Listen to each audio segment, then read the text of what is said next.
So we are live now. Thank you very much.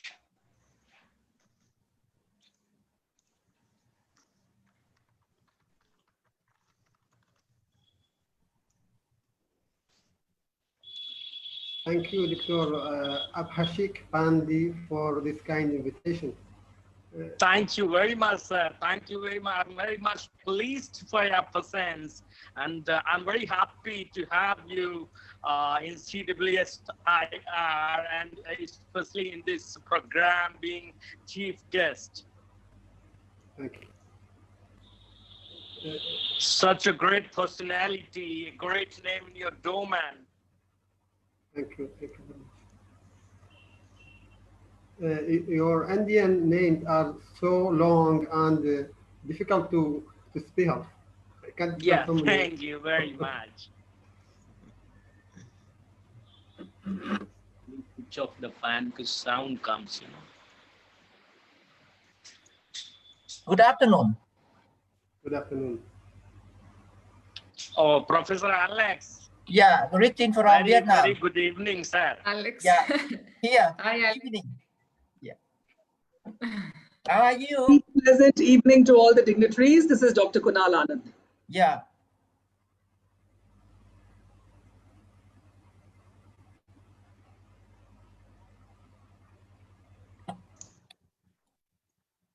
So, with the permission of the chair, Mr. Abhishek, sir, should we proceed with the program? Please, sir. Please, sir. Please, sir. Okay, thank you. Thank you so much, Dr. Abhishek.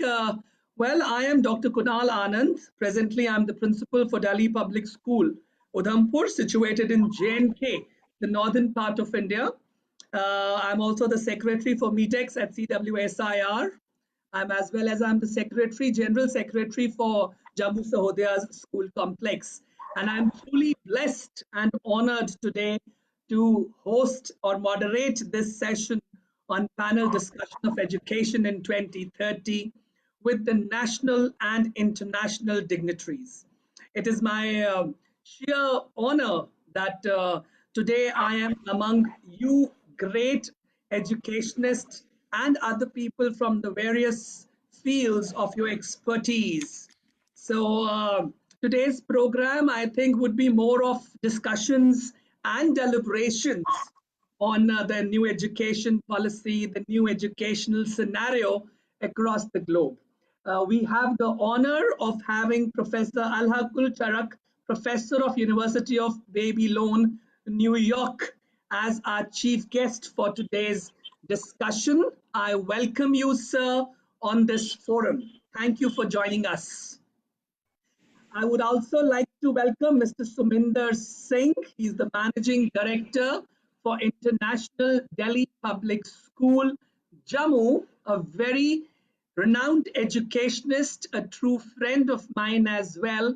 Welcome, sir, on this platform today, where we are going to discuss about the education in 2030.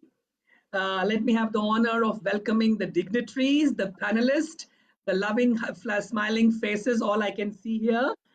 Ms. Raina Lampu, educationist, Athens. She's also the ambassador for CWSIR. Welcome, Rania, on today's discussion.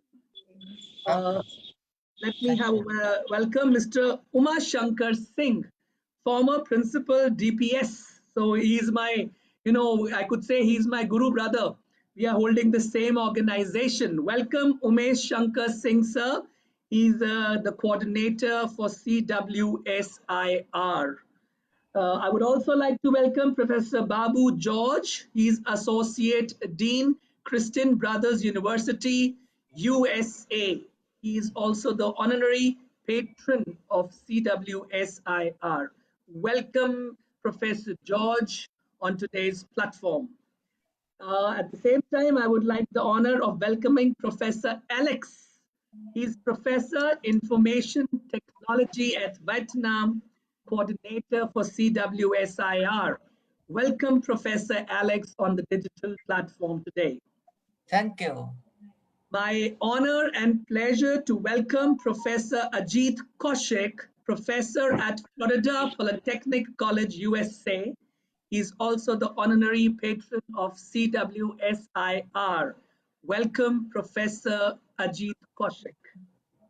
So we all are here on this digital platform thanks to Dr. Abhishek Pandey and CWSIR team that in this pandemic period, in this difficult times, we are together on these digital platforms and we are sharing knowledge. We have been talking about CSIR, what exactly CWSIR is. As Indians, we can achieve anything we wish, including putting humans and social search into action. As we put our minds to it and work together with a common purpose to uplift our peoples beyond inequality and gender differences. This is how the vision of CWSIR is. Welcome to the Charles Walter Society for Innovation and Research, where great careers, great choices, and endless opportunities start. CWSIR was founded in the year 2019, is an independent research institute based in Gorakhpur in Uttar Pradesh in India. The CWSIR was established as an independent research and innovative society through the Societies Act. The mandate for CWSIR is to promote and support human resource development, including science and technology, academics, literature, etc., and the provision of necessary research facilities in order to facilitate the creation of knowledge, innovation, and development in all fields of trade, technology, commerce, education, social sciences, health, economics. The list is endless. CWSIR provides platform for capacity building of individuals and organizations from world recognized institutions or bodies through various programs, courses, diplomas, so on and so forth. Today's program is also one such attempt in bringing global people together and discussion on the new things.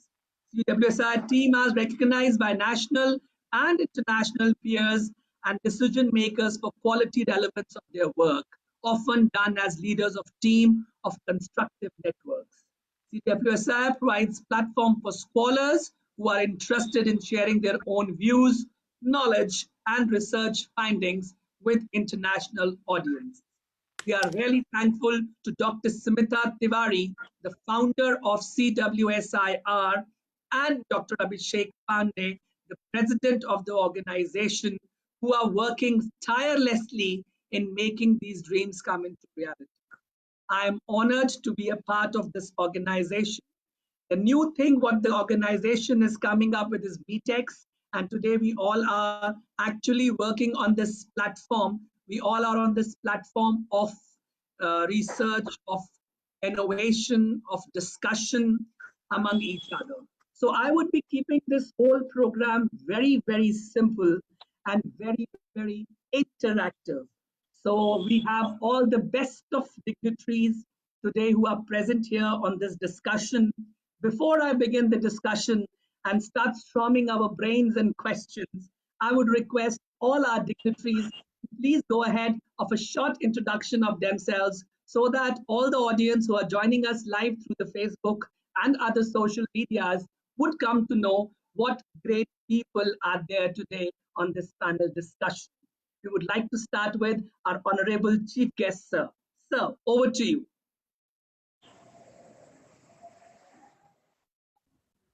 Professor Alhur Charak, Professor, University of Babylon. Sir, over to you for your short introduction.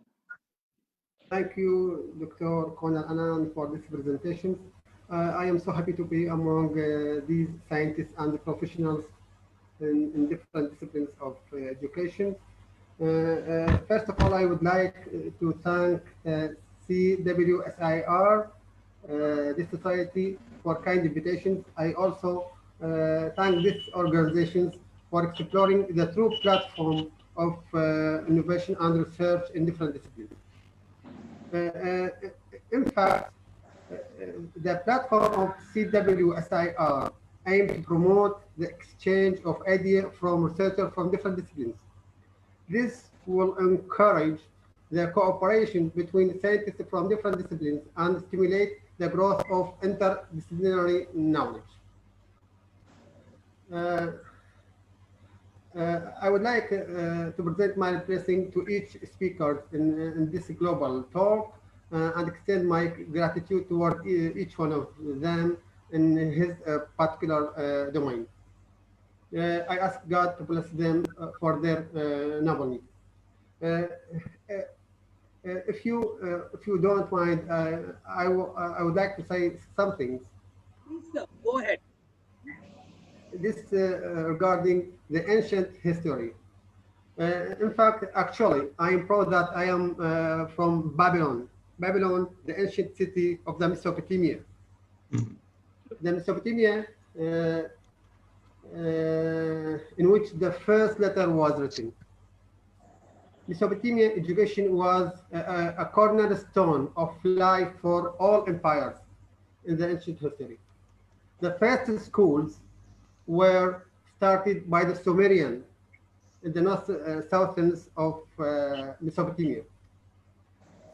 Man invented writings in year 5000 BC, before the birth of Christ, in Mesopotamia, Iraq now, by the Sumerian. Sumerian writing was the earliest writing in the history of the mankind. The language, which was called the cuneiform language, was engraved on clay by a fine pens and then dried in the sun or in the fire. And these language were extended to the other empire by Babylon and Akkadian civilizations. The first school was started by Sumerian in southern Mesopotamia. With the invention of writing, the Sumerian began to record everything they saw. They record business records, inventories, observations of daily lives, poems, stories, palace orders, and temple records. Thank you very much. Thank you so much, sir, for taking us around the baby loan and the formation. You took us to the history, and seriously, we were not much known about the facts. Thank you, sir, and welcome to the program. I'll be coming back to you for the various questions on education in 2030. Welcome, sir. May I request Ms. Rania Lampu, the educationist from Athens, to please introduce herself. Greetings from Greece.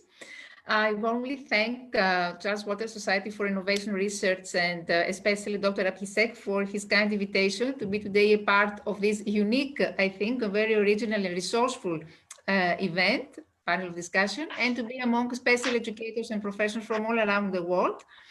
I'm Rania Lampu, I'm a STEM instructor and ICT teacher trainer.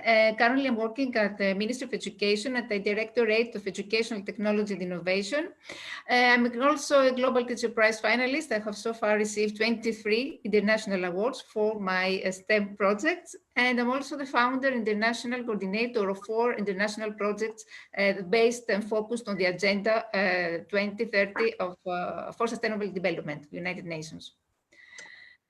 That is really, really impressive that you have already won 23 international awards and you are working on the 4 projects on the sustainable goals. I mean, I guess we are with the right person who could actually guide us through this sailing from 2020 to 2030. Welcome, ma'am. Feeling really privileged to have you on board with us. May I request Mr. Uma Shankar Singh, sir, to introduce himself to the panelist. Dr. Kunal, are we recording the session? So it must be recorded at the IT end, probably at the IT end. I think Dr. Abhishek Pandey, if you can confirm that thing, whether they are recording, because it's not showing recording. It is recording, so it is recording. Oh. It is showing. Going on? Yeah. Thank you. Thank you. Thank you, Pramod sir. May I request? Pramod sir is an honorary patron of CWSIR. Nice to have you, sir, in this meeting. Pramod sir is always a delight to be on whenever we have. Yeah, and the beautiful background, Pramod sir, reminds us of the beautiful beaches which we all are missing in this lockdown and COVID-19 period. Yeah. Welcome, Thank you. Pramod So sir. kind of you. Thank you. Welcome, sir. May I request Uma Shankar Singh, sir, to please introduce himself? Do we have Uma Shankar, sir, with us? Sir, please unmute yourself. Uma, sir, please unmute yourself.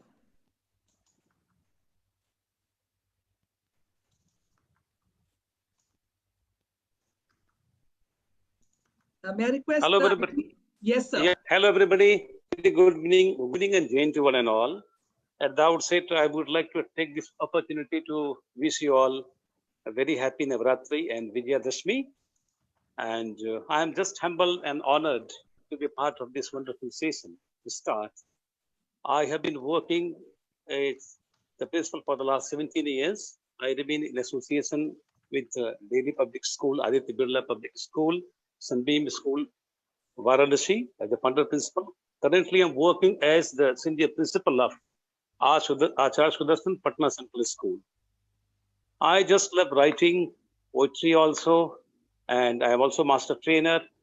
I have conducted a series of training programs for the principals and the teachers.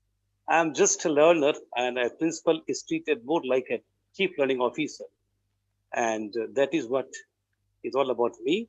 And I would like to thank Dr. Abhishek Pandey and all the dignitaries and delegates of different parts of the country who are going to be a part of this wonderful season. Thank you very much, Dr. Kunal and Abhishek Pandey. Thank you, Uma, sir, and welcome to the forum. Now I request Professor Babu George, Associate Dean from Christian University, Brothers University, USA, to please introduce himself. Professor Babu George. Hello, everyone. Good morning, good afternoon, good evening, wherever you are. I am Babu George. I am originally from Kerala, India. I started my teaching, my research, my everything in India. I migrated to the US in 2007. Since then, I have been mostly working here, except for short episodes in China and a few other countries. So I am a professor of management with a special interest in higher education administration.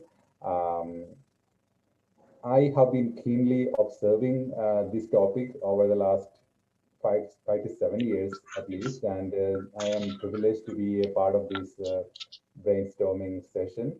And I'm so happy to see people from various walks or various professions. Like normally, we would see only university professors or those who teach in schools. But here it's a good mix, and it's also a very good international mix. I hope that we will have a very productive discussion. Of course, we have a poet too, so a chief learning officer, and that's one of the skills that we all should have, or attitude that we all should have to survive and lead our students to the future. We all should be thinking like learning officers. Thank you. Thank you. Thank you so much, Professor Babu George. That was a beautiful thought. And I'm sure with the kind of experience you're coming in, it will be adding a lot to today's discussion. Next, may we have Professor Alex Kang. He's Professor Information Technology, Vietnam, and also a coordinator. Over to you, Professor Alex, for your introduction.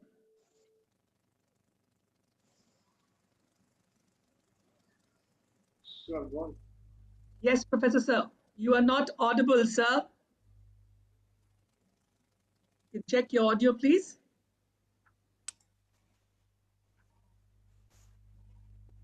You are still not audible, sir.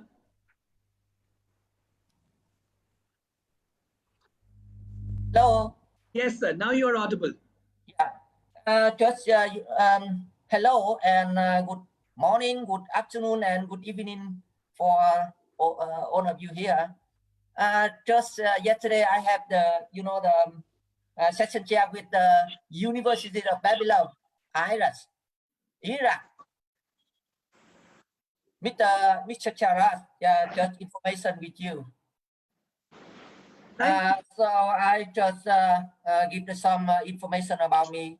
Just non-working, non-stop working, non-stop learning, non-stop teaching over 25 years and have many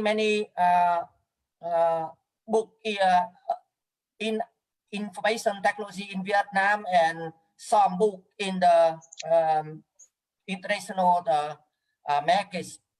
And I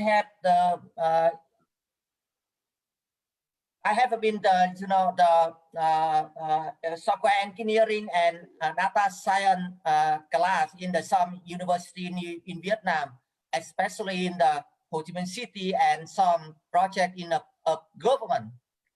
So very happy to be here with all of you and the team, and thank you for giving me an opportunity to speak some about speak about the innovation in the development of the education, especially higher education in the 2030 today.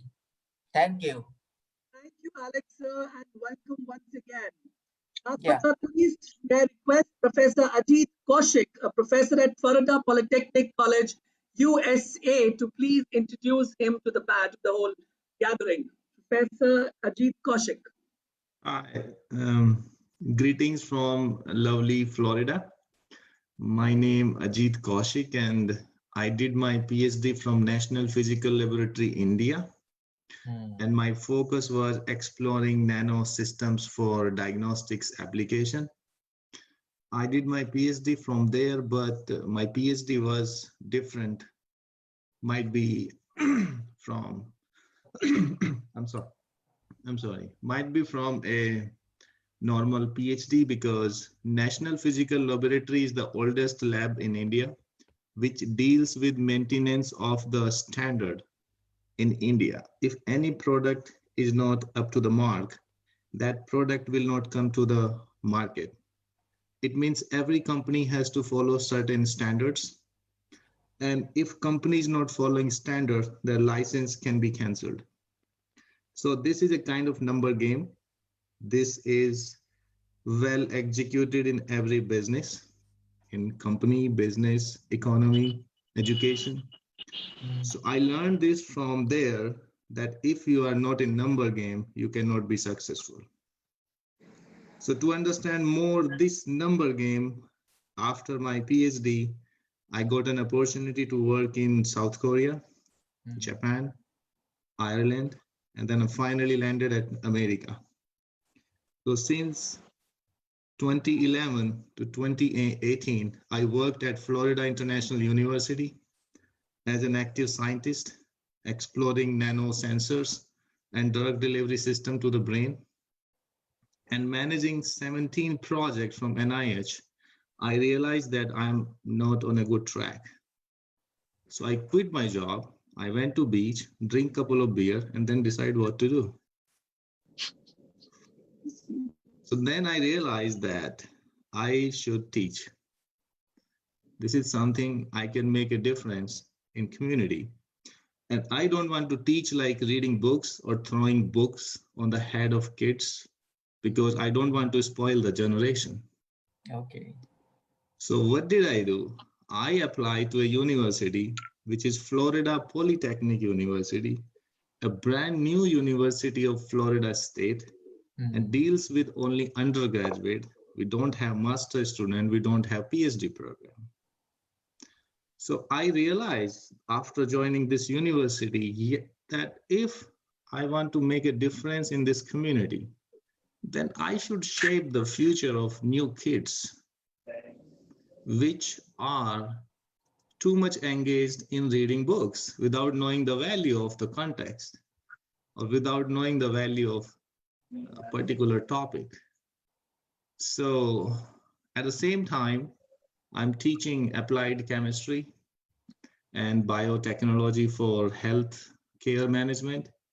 And at the same time, I'm doing research in making nanosensors and smart nano systems, which can be useful for making society better, like environmental protection or good other uses like catalysis or remediation of water, something like that. So this is good to be here because only knowing about science is not a nice way. We are not in 16th century. Now it's all about encyclopedia. Everyone should know everything. So this opportunity maybe give me a new way, which can be useful to change my strategy, to meet with the student, or to tell something which can be good for me and good for them and good for the world. And we are also involved in a lot of STEM project. And my university deals with only engineering. We have electrical, mechanical, computer, and natural sciences deals with physics, chemistry, biology. And we are open for external collaborations. And if anyone wants to collaborate or wants to discuss something, then I'm just one message away. Oh, so kind of you, Professor Ajit Kaushik. It is such a great journey of yours, and the way, and I guess you half of the world you have conquered and lived and worked with.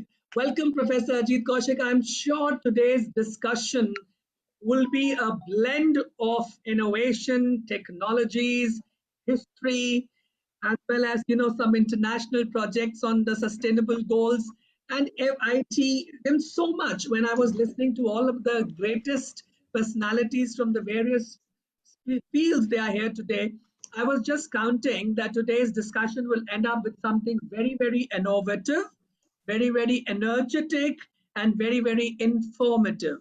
So on these three pillars, we will be having our discussion, taking a rounds on with each one of you. Like as far as India is concerned, since the pandemic has stuck India in the month of March and the lockdown started, India, I would say of my state, we were not that well equipped with technology and adopting to new means of technology.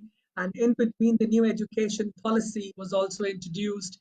So a paradigm shift happened from a regular classroom teaching to complete online teaching. This shift was taken up with various various technological hitches, various information hitches, and we were not very well prepared to hold all these things. But yes, the teacher fraternity, the education fraternity, and I suppose all other aspects of corporates came online, and the situation was coming back to normal.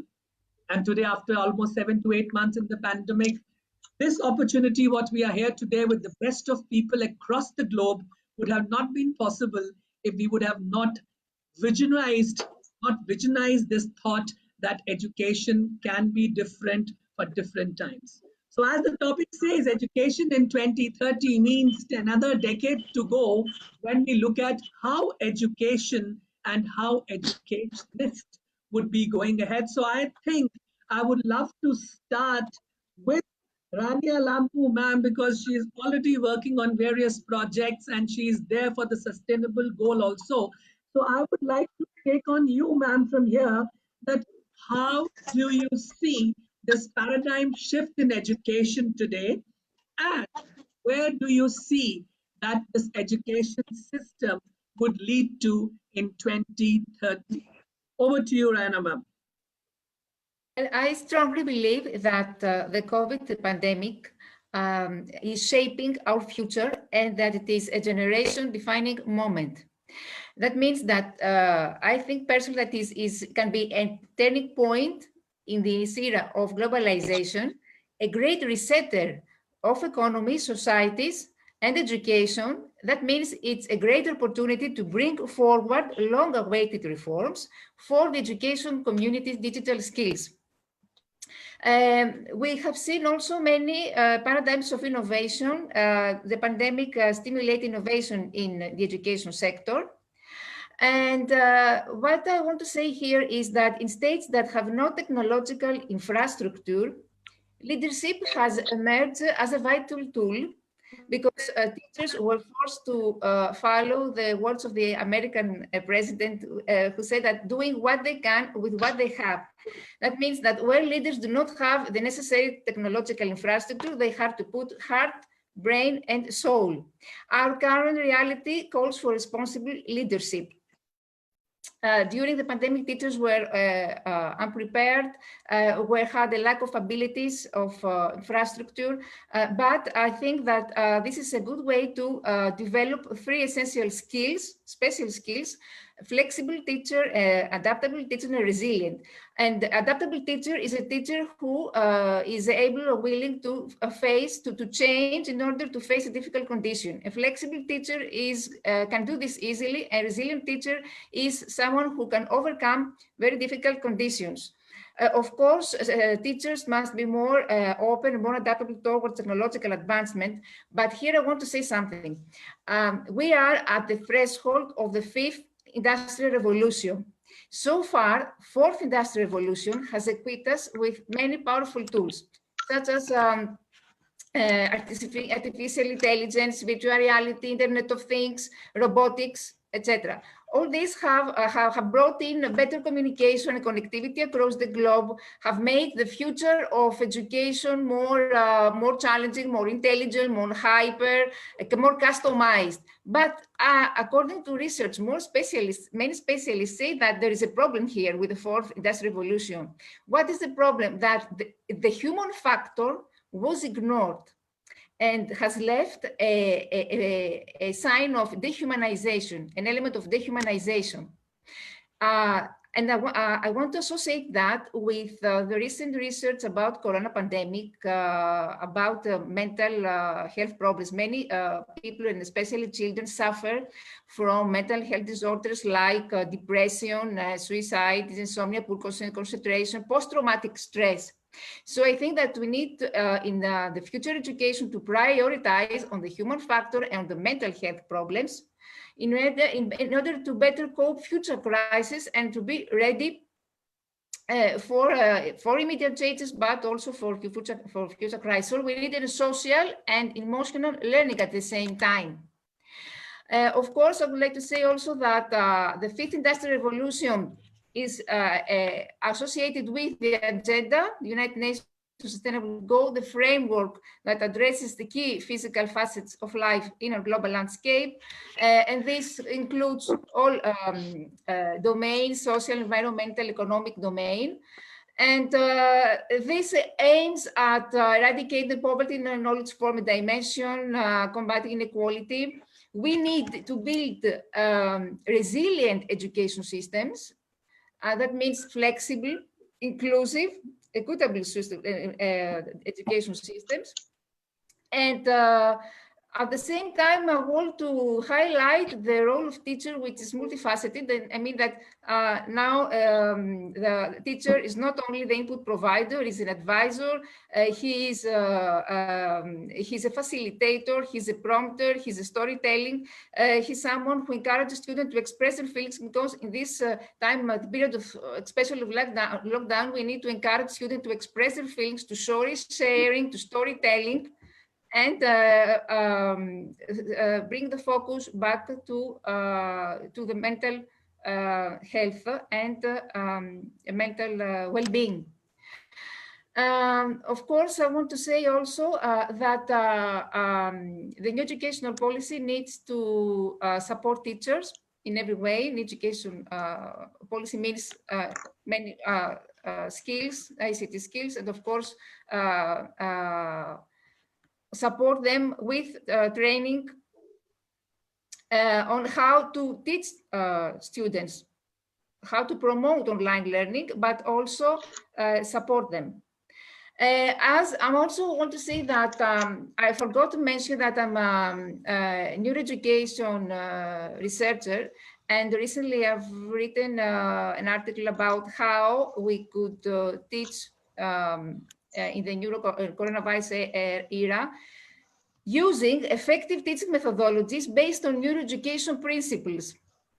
Neuroeducation principles says that we can adopt some efficient methods, like we can create positive emotions. Why? Because COVID crisis took an emotional toll on our children. Learning is related with emotion. The role of emotion in learning is very important. Everything we learn is shaped and organized by emotion. Emotion states and thoughts are related. we also, neuroeducation says that we should make our learning pleasant. That means that learning, why? Because learning is reinforced by challenge and inhibited by threat. Challenging activities could increase memorization and improve also attention. Why? Because human brains learns optimally when intrinsically motivated. So intrinsic motivation is very important for our lesson. Another very important thing, because we saw that how important was with the social distancing, is how to develop social skills to our students. Social skills is important because neuroeducation says that our brain is social. Our brain is social means that we need others, we need interactions for our human brain to be to evolve. So we need other, and we need to develop social skills through synchronous and asynchronous, maybe collaborative platforms. We need to develop self-awareness to our students, self-management, as I said before, and to create a safe environment. Why? Because the brain needs security. What is very important also is how to adopt an appropriate methodology. An appropriate methodology is what? Is what fit best to our students' needs, interests, and rhythm. That we need to do is to build, as I said before, a resilient education system, because education is an undeniable human right, is the bedrock of societies, and we need to promote all these key drivers of sustainable development in order to be more prepared to face the future crisis. I'm the founder, as I said before, of 4 international projects based on the agenda. They are a very innovative projects because they are implemented in Africa and India, especially they're addressed to underprivileged children. The first one is called Water, Life, Giver and Threat. It aims at raising water awareness to children in Africa where they don't have any resources at all. So the originality of this project is that for the first time, STEM education and water education are combined in a project where students do not have any school supplies. So we encourage students to use only natural resources to do activities. For example, they created mind maps and timelines using only stones and branches of trees. They performed water physics experiments. They created also, they performed artistic activities and theatrical activities. I think it's very interesting because, and the challenging part is that they don't have school supplies, but they managed to overcome all of these difficulties. And also my second important project is called the Food for Thought, and this aims at raise awareness also to nutrition, to promote nutritional awareness among students. All these projects are based on the 4 out of 17 goals of sustainable development. That's really great, Raina ma'am. The way you touched upon what has happened in the pandemic, where there's a shift in the education altogether right now. I want to add Yeah, something. please. I talked about leadership. I want to say here that the crisis showcased the real leading role of teachers, because teachers before the crisis were unsung heroes, and now they became celebrated heroes. And here I want to say that leaders are not born. Leaders are forged in a crisis, and they are those who pave the way and show the way to others through inspire them through difficult crises, difficult times. Okay. You nailed it by giving us the fact that from just there being, who were not, they were unsung heroes, and they have taken the forefront. The teachers, the educationists have taken the forefront, and now they are leading. As you initially also said, leadership is very important at this point of time, and teachers, the people who are education, are definitely becoming the torch bearers. You talked about the adaptability and the flexibility of a teacher. That is the need of the hour. I strongly, go with the fact that the adaptability and as well as the flexibility of an educator is very important when it is a pandemic situation or any other crisis. When the crisis is there, following your leader becomes very, very important. I just go by the idea of saying social and emotional learning. When Raina ma'am talked about social and emotional learning, that is very important. And of course, the fifth industrial revolution, which is just around the corner, and that human factor which is missing has to be taken care of. The mental health is a bigger issue which is coming out, and the way you came up with the post-pandemic situations, yeah, the projects you are working on where the kids are not being supplied with all the school supplies and they are working on their own through the mind maps or whatever little they have. So very clearly, a crisis actually defines a true leader. How that leader would take up the crisis situation. I think that was Rena ma'am's major point, which came out as a conclusion when she was speaking, that the leader has to be strong, adaptable, flexible, and a far-sighted vision which can create a good tomorrow. Thank you, Rena ma'am. I'll be coming back to you soon with some more questions. So moving on to Uma Shankar sir, he's the principal and former principal, and sir has been a chief principal now. So Umesh, sir, my question is very simple to you, sir, because you are aware that the new education policy has come in, and now the execution part is required. So how do you see that the new education policy would be amalgamating, and how can we see schools and education system across in the 2030 scenario? Over to you, Uma Shankar sir. Thank you, Dr. Kunal. I personally feel education is the end and means of life. We all are on a learning journey to achieve excellence, to achieve perfection through constant practice. In terms of education in 2030, there are 5 basic components and elements, or I would say the aspects of education, like access, equity, inclusion, quality, and learning outcomes. It's very important for us to know something of everything and everything of something. So far, your question concerning how to implement, we need to understand the nature and scope of education and the stakeholders who are involved in that. First of all, it's very, very important for us to in fact take care of the teaching faculty, teachers, educators, the knowledge managers who have to deal with knowledge, to deal with the knowledge economy and ecosystem. This is very important for us, in fact, very, very choosy, very selective in equipping the teacher, or I would say organizing orientation programs the teachers so that the teachers should be well equipped with this tool, technology, and tests. And that we also need to understand how teachers are also guided, they are supported, they are monitored. So the role of the principal and the senior educator very pivotal in this. We need to develop the technical proficiency of the teacher. The teacher who can understand different kinds of, literacy. The teachers must not, in fact, only pertain to or the follow that the marks oriented, the marks-based achievement of a child or of a learner. We have to understand how the values can be taught.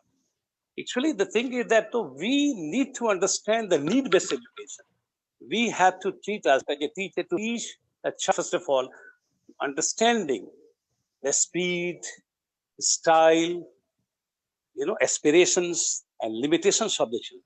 Because before teaching, a subject, we need to understand the child, the learner's speed, the learner's style, so that accordingly we can make certain changes, certain adaptations, certain, I would say that, modifications in the teaching learning strategy. This is very, very important. So a teacher has to, first of all, connect with the child. If you just have a look at the journey of education, so different classes, so different, I would say, the schools of thoughts. So we started with behaviorism, then it was followed by cognitism, then came constructivism, then we are in fact going to follow the connectivism. We have to connect with the child first of all. Before connecting with the content, we have to connect with the child first of all, understanding the learning experience style. Then we can in fact develop and design the system of teaching. Then we can in fact, I would say, formulate the teaching learning strategy. And apart from that, we need to just in fact understand the roles of the parents, the roles of the stakeholders also. Because education is in fact the social need. Education is the public good. Education is the social accountability. So that is what actually Education 2030 speaks of, that we have to be very, very, very selective, or we have to understand, in fact, the nature and scope of education, especially in terms of 2030, that we need to understand the child as a teacher, first of all. Then we need to understand the environment also. Because education is such a complex process that we don't know exactly from where the children are getting impacted and inspired. Education in the, I would say, formal setting, in a school campus, it is being taken, it is being transacted by us. Actually, that is simply transactional leadership style that we are following. We have to very transformative. We have to just transform the thought process of a child. And that can only be done by leading by example. We have to lead by example. We have to become, in fact, the role model in the eyes of the children, a role model in the eyes of the society. Ultimately, society and the social changes have direct impact and bearing on the young minds. Because actually education is for life, education is through life, education is by life. So the education is a very vast term. So far as learning is concerned, so we have to see that how we can understand the child first. Then we have to in fact be very choosy about the, I would say, the most fitting technique and tool which we can adopt in keeping with the learning outcomes. Learning outcome. So we need to understand the teaching learning objectives of a lesson also. This is very important as to what basic and fundamental objective will be fulfilled by teaching a certain lesson. So different subjects have different lessons, different learning outcomes. So actually, the teachers have to be technically proficient, technologically conscious, or I would say that, techno-savvy. They have to understand which, in fact, tool will be the fittest tool to, in fact, apply and adopt in the classroom situation with a special reference to a child. So there are different kinds of children having different perception, different belief system. Ultimately, while we teach the children, we have to interact with the belief system of a child, value system of a child, value system of learners. This is very important for us to understand the mindset of the child, because neurocognitive science says that we can understand, in fact, the mind, but we also need to understand and the emotional condition is stated. That is what Rena ma'am said about emotional literacy. In present scenario, we only talk about, subject literacy. When you teach a subject instead of a child, we are going to, in fact, deal with subject literacy. We have to understand civic literacy, legal literacy, emergency skills. In a special reference to, current scenario of pandemic scenario, COVID-19, we have to just teach them the way how to deal with a certain unexpected situations, how to deal with that, how to overcome that kind of situation. But ultimately, the role of a teacher is very important. A teacher cannot be, in fact, a good teacher unless he understands himself, unless he is guided. So we as educators, we as principals, we need to train the teachers also. We need to just make the latest innovations, technologies, or tools and tactics available for them. So this is very, very important. This is what is lacking in our country. I personally feel, since I have worked in different schools, like DPS, I told you, Aditya Birla School, Happy Valley, and Sunbeam School, they have found actually the biggest problem is that, we don't want to become teachers. We will hardly find anyone who is ambitious or desirous to become a teacher, because people become, in fact, teachers by chance, not by choice. This is the problem. The thing is that we need to motivate the teachers, encourage the teachers. We need to train them. We have to train them. We have to just set a trend of set a kind of organizational culture in the school, so that culture should be so, I would say, synergetic so stimulating that the children should in fact be induced and internally inspired to be part of learning. Actually, we need to just, as an educator, we need to create a learning experience in the class. We don't have to teach a subject, I told you, we have to teach a child. And we have to create an event. We have to create a learning experience for the children so that the children can be exposed to new learning systems, situations. So we need to just make a systemic change also. So this is very, very important for us to, understand our learners, understand the teachers, understand the demand of the public, understand the need of the education. Demand of education cannot be fulfilled. We have to just go for need-based education. What is the need of a child? What is the need of a child? Individual child. So actually, we have to be very, very specific in terms of, I would say, the need of a particular child who has different speed, different style, different mindset, who come from different background, psychosocial or socio-cultural background. So actually, education, to educate a child actually is very difficult. But, to some certain extent, we can really, in fact, bring about a change in the mindset, in the thought process. You see, that is, it is still no, कि सोच के बदलो सितारे बदल जाएंगे सोच के बदलो सितारे बदल जाएंगे नजर को बदलो नजारे बदल जाएंगे कश्ती को बदलने की जरूरत नहीं है और रुख को बदलो किनारे बदल जाएंगे. So this is what they need. This is social re-engineering. Very rightly said, Umar sir. You have been very correctly, very focusedly. You came out with an idea of understanding our student and making our teacher, trained enough to handle that situation. So definitely, sir, this is the need of the hour. I guess not just in India, and I'm sure the people who are listening to us globally also, they would also, they would support this fact that actually this time when sir said learning journey to achieve perfection, that should be the goal of education.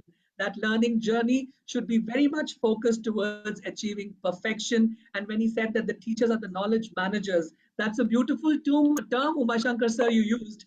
Teachers as knowledge managers, and their support and monitoring is very, very important. And connection with the content would only happen when we actually train our teachers to understand the child and understand the environment altogether. The best part which I understood from your whole discussion was that it is not that we only need to be techno savvy, but technologically smart, and not just being subject literate, but civic literate, legal literate, and emergency literacy is very, very important after having this pandemic stuck to all of us. So that's correctly said by Uma Shankar Sang. It is not the need-based education. It is the need-based education, not the want-based education. Thank you, Uma sir. That was really, really informative. And I'm sure it was very well researched because of your wide experience you have with various top-notch institutions of the country, that you have able to come out with such a clear picture of how do I see 2030 schools to be. Thank you, Umashankar sir. I'll come back to you. So moving on from here, I would like to take the thing from Professor Babu George sir. That sir, we have listened to two speakers already who have spoken about how are we going to look at the school in 2030. The perfect amalgamation of leadership and knowledge came in front of us. How do you take it from here, Babu sir? How do you see, Professor Babu George, that how this 2030 education scenario will be like? Over to you, sir. Thank you so much. This is a very broad topic that needs a lot of time to discuss, and honestly, we still do not know. We knew how education will be in 2030 before the pandemic. But once the pandemic hit, we are all going through a flux, a state of chaos, and our ability to predict, 10 years ahead is very limited. Forget about 10 years, we don't even know 2021. So the only way we can see something is to forget about the crisis mindset, keep it aside for a while and see.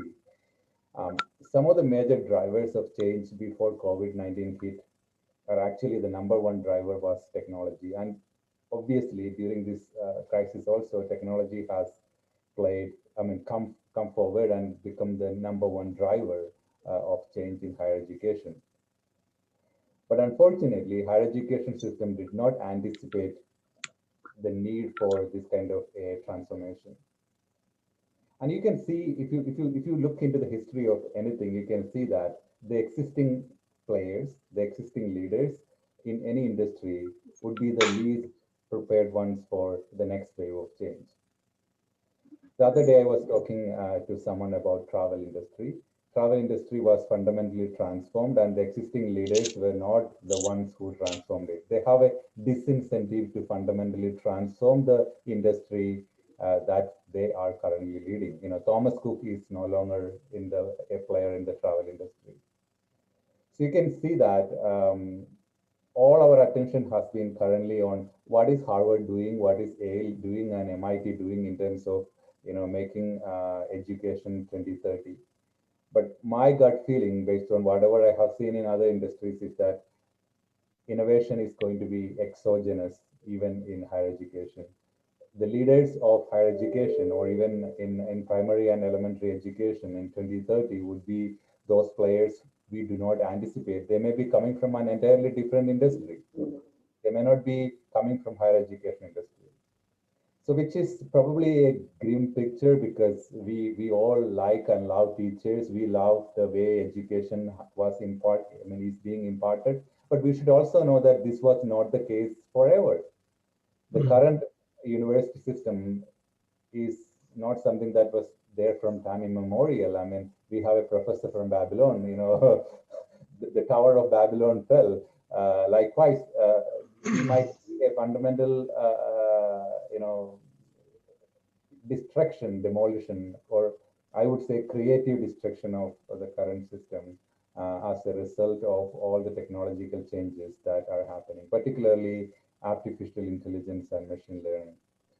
How often do our students look to us as knowledge carriers?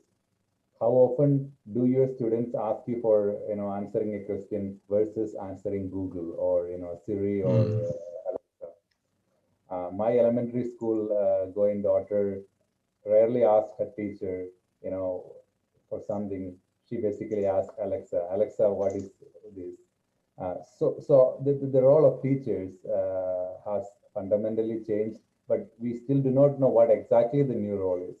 Oftentimes we say that technology cannot give that human touch, and we should continue to remain to be the human touch. But then I have my own grim views about even that. Some of the technologies that are coming up, they give a kind of human touch that even humans cannot do. I mean, these technologies can give a human touch with all the dramas associated with, dealing with humans with flesh and blood.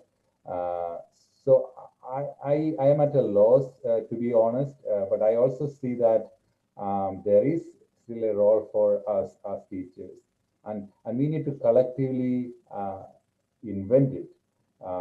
If we say that our role will go away when technologies come and we try to resist these technologies, we won't be successful. So that is one aspect of the equation. The other aspect of equation is about the structure of education, not just about the content of education. Will universities remain? Will the system of 4-year or 3-year undergraduate degrees and 2-year or 1-year master's degrees remain that way? Again, there is a massive change in terms of what customers, or I mean, as a professor of business, I tend to use the word customers. I would say learners, which is more appropriate. They want. The future might not want these kinds of classical education. A lot of my own students, they are constantly asking, could we come and take a course and go back, and could you finally stack up all those credits and issue a diploma at the end? And many US universities, and I'm sure universities around the world, are open to that idea, rather than students coming to a system and going through a batch processing in a factory to finally get a diploma. So a lot of students now come and take 1 or 2 courses whenever and wherever they can, take it online, take it face to face whenever they can, and finally when they're ready to get a diploma, they get it, a bachelor's degree or master's degree. But that's also probably not needed. Companies like Google, they're saying we are not looking for a postgraduate. We are looking for people, individuals with specific competencies. So we need to fundamentally rethink how the future of education is going to be. And unfortunately, it is not something that we educators can do by ourselves. We need to involve stakeholders from outside. Otherwise, they would consider us as unwanted. I mean, many of these corporates now, they have their own learning academies.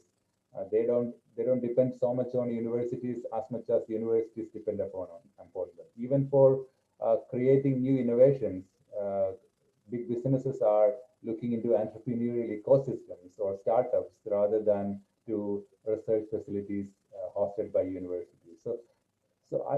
I'm not here to give an answer, unfortunately, because I don't know the answer, but I am also saying that we should be thinking, because right questions means we are closer to the answers. Thank you. Very well said, John, sir. And very clearly that yes, which is a situation of chaos right now, and we do not know how would 2021 be like, how easy or how predictable it is to think about 2030. I was, when you said about, the universities, everybody is looking at Harvard or Wales and Knight and Hales about what are going to be their next step. And so is the higher education, like you clearly mentioned about these 3 years and 4 years degree courses, and where the students can even opt for a diploma. How are they going to react to this thing?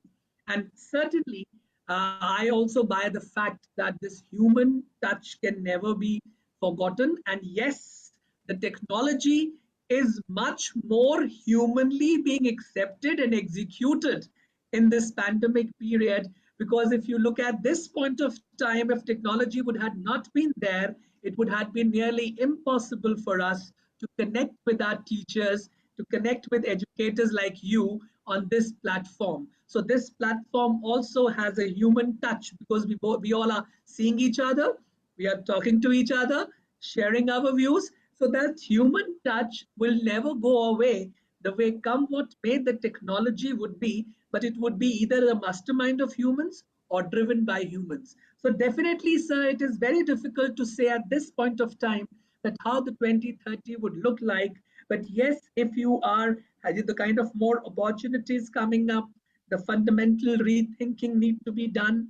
There has to be innovation. Innovation is always the key for any new thing which comes in. As what Raina ma'am and Shankar sir also said in the beginning, that we were not prepared, whichever corner of the world we are, but we were not prepared to face this crisis situation.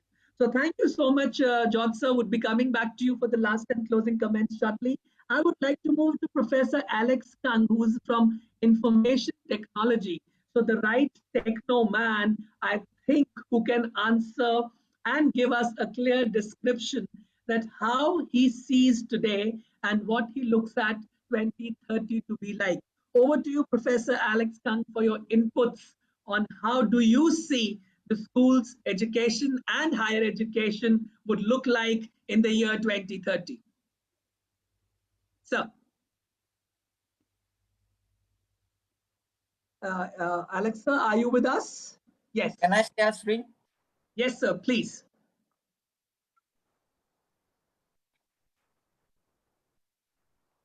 Not allowed. Yes, sir, you're audible. I think he needs screen sharing permission.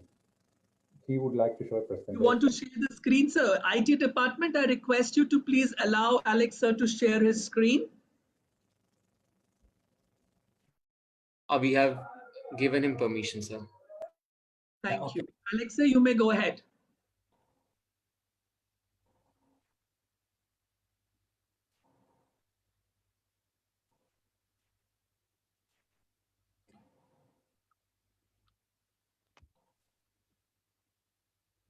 Okay, good evening again. Welcome to my speak, and thank you for your, the payment-based attention for it.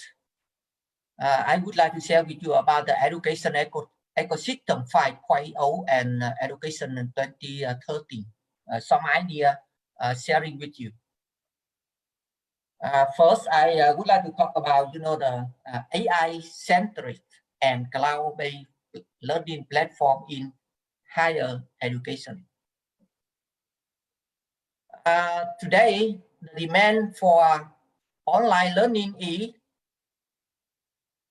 growing, but for student any country, Alexa,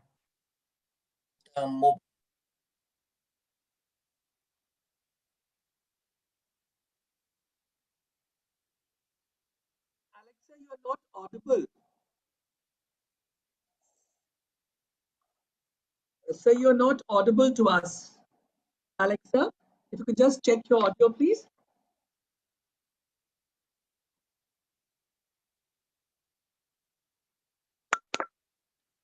Alexa, you're not audible. Could you please check your audio?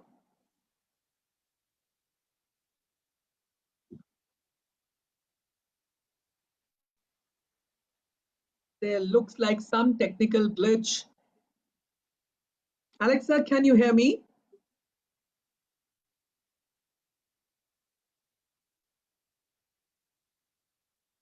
There seems to be some problem with Alexa's connection. I think we should move on by the time Alexa reconnects with us, because his audio is not, not audible. He's not audible to all of us. And this is what technology is. This is how we have to overcome all these things. So there could be some problem with this device. We'll come back to you, sir, if you can hear me. By the time you can set your device right. May I move on to Professor Kaushik? Professor Kaushik, when you started giving your introduction, one line which struck me was, very, very importantly, was any product is, if it is not up to the mark, it is not the right product. So taking on from there, Professor Kaushik, education, COVID-19, crisis situation, requirement of leadership, teachers training, issues in the higher education, everything is there with us right now in front of us. We have discussed it.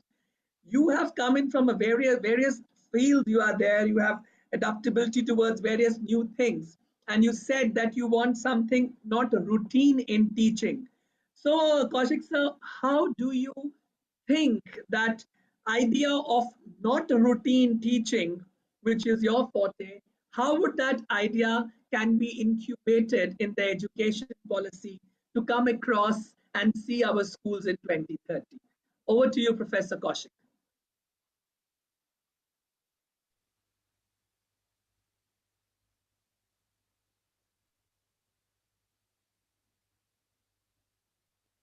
Professor Kaushik, can you hear me? Sir, you are muted yourself. Please unmute. Yes. Please unmute yourself. So thank you. So thank you, Kunal, for this opportunity. And disclosure, first thing first, I will not be emotional. I will be practical and will share my opinion freely. So over the time, I learned that education is a business. No matter what do we think, no matter what has happened, but nowadays it's a business. If a university cannot retain student, they cannot run the program. And again, this ends up with the number game. So at the same time, but every university in the world, no matter in India or other country, they still believe in quality education. So same policy cannot be applied on every student. At the same time, a teacher has to be very much flexible and adaptable. For example, I was running a chemistry lab and I gave a time to submit a report. Out of 18, only 3 students submit the report. Then I realized that this is not going good and I extend the submission time. And as I announced the extension of submission time, there's 3 students complained to me, how can you give more time? Because we work hard, we submitted our report, and this is discouragement. This is not encouraging us to do our time on time. So now I ask you, Kunal, how will you handle this problem? Tough one, sir. Very tough one, because the 3 who have submitted would definitely come up with this. but what about those other 15 who have not got an opportunity or the deadline to, to Yes. submit? So I'm sure, Ajit sir, you must be having a 360-degree turn here. The answer I'm looking Yes, forward to. absolutely. Because I said that a good student is always a good student. Here, I see that you have to come up like a leader and you have to think about your colleagues who are not performing well. At the same time, as a teacher, I have to think about each and every type of student. So my point is that no education policy was perfect. No education policy is perfect. No teaching style is perfect. It always should be flexible.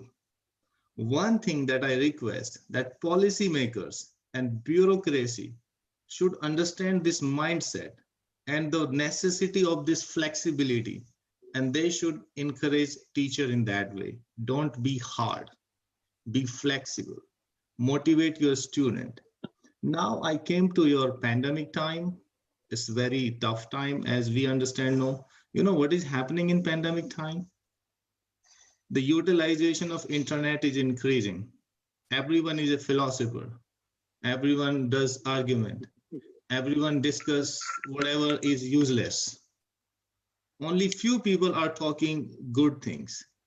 As Rennie said, yes, students are online, and this is not good for mental health. I strongly support this point. We are having 16 credit course in a semester. All the courses, assignments, homework is online, and students are suffering. If I would be in a power, I will terminate all this semester. No education. Because my students who visited campus once in a while, they look zombie because they are always on computer. They are missing engagement. They are missing knowledge of thought. They're missing transformation of energy. They're missing transformation of education. So I believe that over the time, technology will be introduced more in education. In that case, a teacher or a department or a university must think about engagement. And this engagement must be away from technology. Nowadays, we are having best engineer, and this best engineer does not know how to write an email. I'm a PhD, I'm a professor, and they write to me, hey, instructor. What the hell is this? So we have to think about soft skills also. We are not producing machines, we are producing humans. They should be soft, they should be skilled. They should know what to study, and how to execute in each and every aspect. So the softness of feelings and engagement is my two best recommendations to every education agency. Otherwise, what to teach, what not to teach, is just a matter of business. But I want to quote one thing here. Someone says in a debate, the country who is progressing is the one who has maximum Nobel Prize. And the Nobel Prize comes with the fundamental education. And the Nobel Prize comes with the execution, the best execution of this fundamental knowledge. And if someone can hear me in India, like at a top level, I would say dissolve all the colleges. Colleges on the street in a small town are spoiling future of kids. Every college must have a title of independent university. Every college should act like a campus. Every college should take responsibility of placements. There are different skills.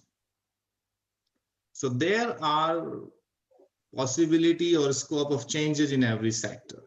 But I'm a very lovely professor. My students love me because I don't care about deadline. I don't care about office hours. I meet with them, I talk with them, I dance with them, I drink with them. I'm happy. So this is my thoughts. If you have any specific question, then I would love to take. Sir, you have already left all of us spellbound when you spoke about, you actually proved what you said at the beginning. Your teaching is different, your style of teaching is different.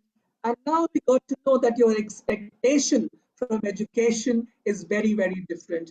And truly speaking, Ajit Kaushik sir, I strongly second your thoughts that definitely education is there, it's a business, we are talking about all these things. If when you took an example of those kids who did not submit their assignment on time, what about them? So as a true Okay. leader, yeah, was saying something, sir? Yes, I have 2 points. Please. Only 20% will submit the report. I know that. And they will never ever do like the best one. But everyone who did not submit the report, they will definitely read the content one more time. Absolutely. The purpose is solved. I'm delivering more. Again, I don't care if they will submit or not. I give them opportunity. And I tell them, this is your last opportunity. My purpose is solved. I delivered my best, more than 100%. Perfectly fine, Kaushik sir. That's the right way. I mean, we give another opportunity where they have to come and learn. So, as educators, the purpose of education is innovation and learning. What form Yes, are we providing them? That is not important. What is important is the purpose of education being fulfilled or not. So I think absolutely. sir very well, and with a very simple example made his point very clear to all of us. And definitely, sir, one more point which I was listening when you were saying about your soft skills. You talked about the soft skills that we are not producing machines, we are producing humans. So, sir, I would like you to deliberate a little more on the soft skill exactly. I mean, normally people think soft skills about the spoken part and personality. What is beyond that? I So would like. what is happening nowadays? Parents are paying a lot of money on education. And for us, students are customer. So now we have to provide customer service. This is a very simple language. So what is happening? When you buy a product from a shop, you have a kind of ownership. So now students are feeling ownership on university, and they think that this is just a guy who is doing job and he's getting salary based on my fee. This is happening. So in that case, they are acting like a rude student, or that rudeness is spoiling their soft side of character. So I give them my example. Hey, when I went for my first job, I was rejected because I did not talk well. I do this in my class. I also humiliate them. I'm not so much good guy. So, but I have a different approach to humiliate them. And then I give them, though I'm a chemistry teacher, this is not my job, but I feel it I should do. So once in a while, I put some examples. Hey, can you define this besides subject? And they say, wow, he was teaching about electron transport in semiconducting materials. What happened to this guy? I say, I'm bored. Let's discuss this. I say, I give you 2 minutes to impress me, and I will give you $1 million to start up your company. I guess that's the way a true leader should be, like leading through examples and discussing the offline offbeat. And I love the way when you said I dance with them, I talk to them. I mean, this is what is the need of the hour. When we see what we want to see in the next 10 years, John sir very correctly said it is not predictable. But paving a way, the way Ajit sir is telling us, would be a very clear vision to see them growing in the next 10 years. Great talking to you, Ajit sir. It was really very, Like, very for example, yeah. I have to teach chemistry because it's a part of curriculum. But I know my university is focused on engineering. I never ever give any example of conventional chemistry. I always give example of technology. That if you want to make 7 nanometer technology based chip, you cannot do this without knowing this concept. Understand this today. And you will never have this opportunity to read it again because you will be busy in your major subjects. Then disconnect them with my value. That I'm not just here just to teach and get salary. I'm doing my job. Absolutely, sir. Great, great. That's if everybody starts thinking this way, I'm sure we do not need to have a discussion and deliberation of how education should be in the 2030. Thank you, Ajit sir. Coming back to Alex, Alexa, if you can just unmute yourself and make it audible. Sir. Hello. Yes, sir, you are audible. So please go ahead. We are limited with time, so we can try to do it in next 10 minutes. Okay. Just come back. Just come back. Today the demand for online learning is growing, but students in any country, the mobility problem, the facing many difficulties in terms of living cost and geography. And in-person class model in higher education were outdated. And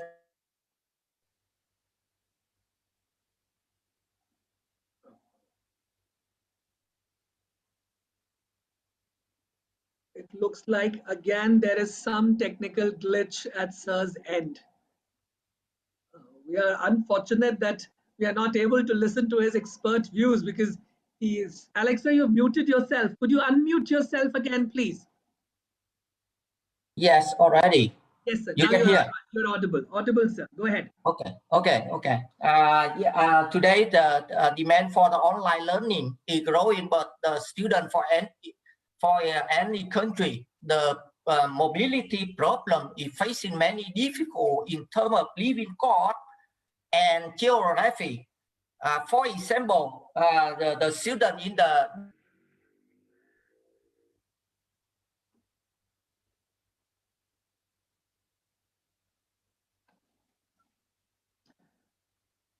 There is some technical problem, I guess, from sir's end. So, yeah. Again, so in between, actually, your voice goes off. Please, Okay. Please, sir, go ahead. It's okay now. Just disconnect Yes, and connect again. It is. Okay. Okay. Today the demand for the online learning is growing, but students in the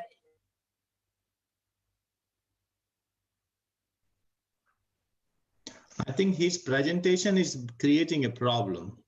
Yeah, I think so. Yeah, but sometimes happens. Right, it happens. It may be a problem at this end. So, oh God, I guess he has left the meeting by default. Yeah, problems again. Please, sir, go ahead. It's okay now. Yes, sir, it is okay. Yeah. Today the demand for online learning is growing, but for some students in any country, the mobility problem is facing many difficulties.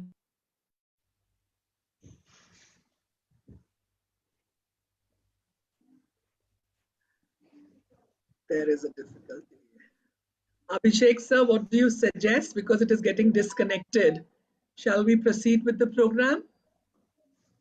Yeah, please. We are unfortunate. It's unfortunate that we are not able to listen to sir clearly.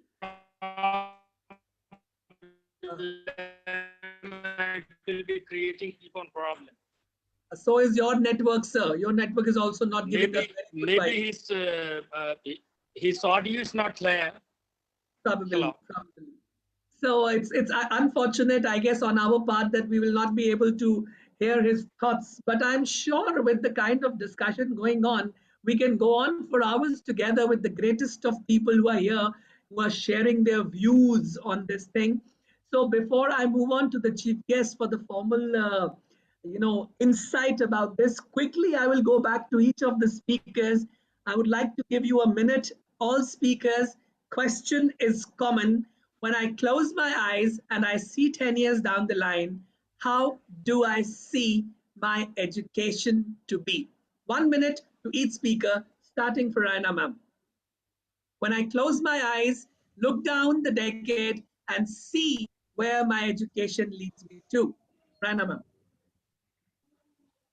Well, when I close my eyes, I can see online learning, of course, blended learning, personalized learning alongside with collaborative learning, innovative mindset, maker learning, because I strongly believe that STEM is the future of education. I see 3 new literacies. Big data literacy. Students should know how to analyze and synthesize information, big data. Technological literacy and human literacy, because as we said before, teachers and students must work alongside with human capacities.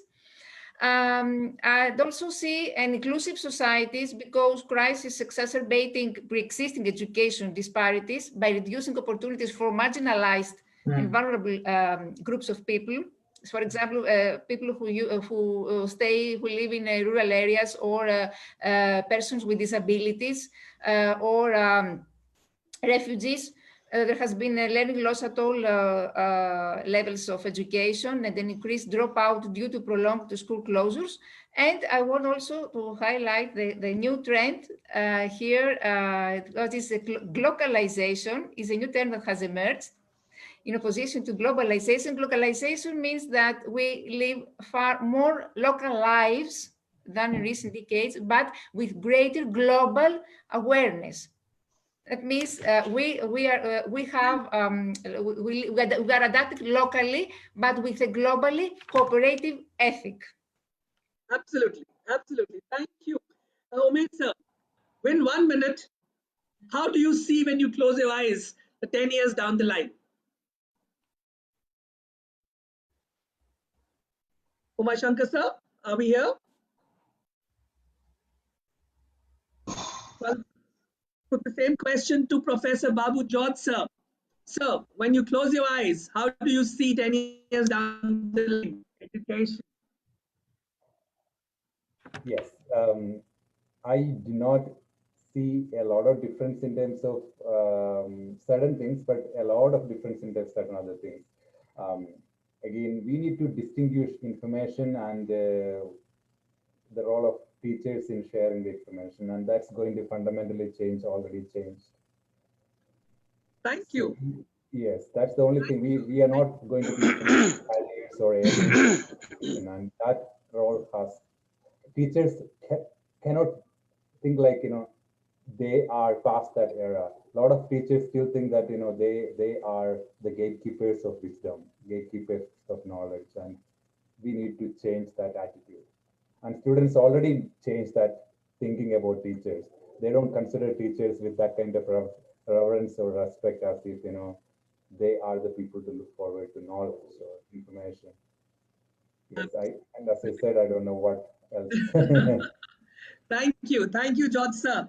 Ajit Kaushik, Professor Ajit Kaushik, how do you see the education when you close your eyes and look down 10 years down the line? I believe that a perfect combination of fundamental and applied science, full of engagement and soft skills. And this will come with international collaborations. Absolutely, sir. To the point, very, very crisp. Alex, sir, if you can listen to us now, if you can hear me, 1 minute. How do you see? Because I'm sorry we were not able to hear the whole presentation, but how do you see? When you close your eyes, how do you see the education looking at 10 years down the line? 1 minute to you, sir. Yeah, I saw that many people in the world and students in the world, any country can continue the learning their the lesson on the online. They spend time on internet and they learn many things, not stop to learning in the lockdown time. Absolutely. Thank you so much, sir. Is sir here? Mr. Shankar, Hello. you are here? Mr. Shankar. Yeah. Ha, Kunal. Yes, So actually, I feel education should be a beautiful blend of knowledge, values, skills, and all competencies, which can promote and nurture a spirit and sense of collaboration, coordination, cooperation, and coexistence. That is what I feel education. Very, very beautifully presented, sir. Thank you so much. Now, before we close the discussion and conclude it, I would request our revered chief guest, sir, who has been listening to all these deliberations, discussions, the insights from the people across the globe.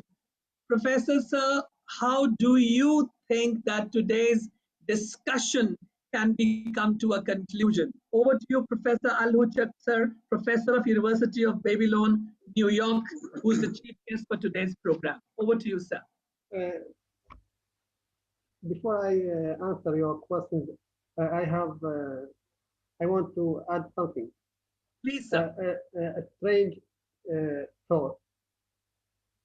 You might see it as a symptom, as a very significant point. The human population in the world, in the earth, is about to reach 8 billion. However, we are only a very, very, very tiny dot in this universe. So we have to increase our knowledge about the universe. So I strongly recommend to introduce the science of astronomy or universe science from the primary, even from primary stages of the study, primary or even secondary. So it's very, very important to add this science to increase knowledge of the creature, now of the other universe. I think it's very I think it's very, very significant point. Thank you very much for your all your notes, all your vital comments. Thank you much for your invitation. I'm very happy to meet you all in this session. Thank you very much. Thank you, sir. Thank you, sir. It was our sheer pleasure to have you on this platform today. And after hearing to all the deliberations, definitely one thing which is very clear, that education is going to live for centuries. And the educationist, if they take a 360-degree turn, what Ajit Kaushik sir suggested, I'm sure the formal education can be made much more simpler, accountable, interesting for the students. And of course, innovation and leadership would always take the front seat when it comes to education and looking at the education system. If somebody asks me, how do I see education in 2030? I would go with George Sir. I don't want to see much change. The reason being, we have already come to a level where a lot has been done. But the problem is the execution is not in the right perspective. So I would appeal to the people who are listening to us that rather than anticipating how education would be looking like in 2030, let us all together put our brains and efforts in making the 2020 or the 2019 education policies, structures a breathtaking reality. The idea is to actually execute these things. Very rightly said by one of the eminent educationists here also, that we do a lot of talks, impressive talks when it comes to panel discussions, when it comes to deliberations. We do a lot of impressive talks. But going back, we have to ensure that whatever we are taking away from today's discussion or any other forum discussion we are in, how far are we able to execute that thing practically into our institutions, universities, schools, colleges, so on and so far. So definitely this whole discussion was very, very fruitful, very eye-opening, very different from the routine what we normally discuss, because nowadays everybody is talking too much about NEP 2020, but no one comes forward to talk about the execution of this policy and how we as educators can innovatively execute these policies. So leadership, innovation, and a vision to actually execute things on the ground is the takeaways for me from today's discussion. Thank you, all the panelists. It was mind-blowing to have you across the globe, and it was my sheer honor and pleasure to moderate such eminent people across the globe. Thank you, each one of you. I request Dr. Abhishek Pandey to proceed for the formal vote of thanks. Thank you, Kunal.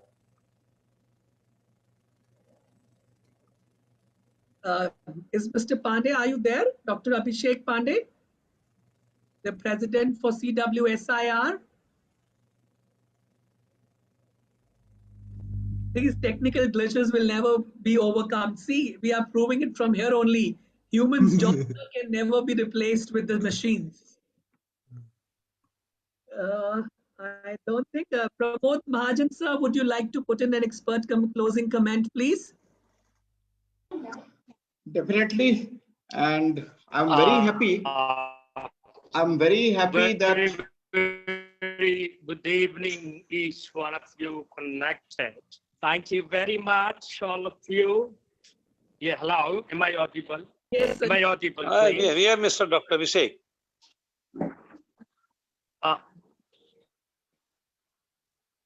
Please carry on, Dr. Abhishek. Am I audible now? Yes, Yes, you are please. audible. Yes. Am I audible now? Yes, Abhishek, sir, you are audible. Please go ahead. Hello. I'm audible. Yeah, Abhishek, Am I sir, audible? please go ahead. Oh, thank you very much, sir. Actually, yeah, thank you very much. Actually, by listening all of your talk today, I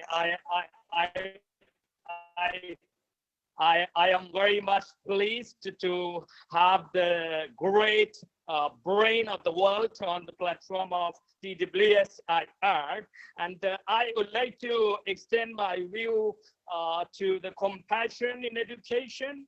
We must be talking about the compassion as well, because we have to train the students all are knowing that the guru, reading, it is written, Guru Brahma, Guru Vishnu, Guru Deo Maheswara, Sakshat Parabrahma, Tasmai Sri Guru. I mean, how the guru is working nowadays. It is a very, very concerned question, right? Guru is just converted from guru to facilitator, right? So that seems very dangerous for the education industry. And I would like to again extend one more thing, and I would like to add on in 2030, which I am looking forward, that is integration of head, hand, and heart. I mean, the head, heart, and hand must be integrated. I mean, the teachers, the educators, the gurus must train the students in such a way that they must ensure themselves that their head, hand, and heart are integrated to execute their emotions, execute their actions, execute their wisdom and knowledge. Right. So, as we all know,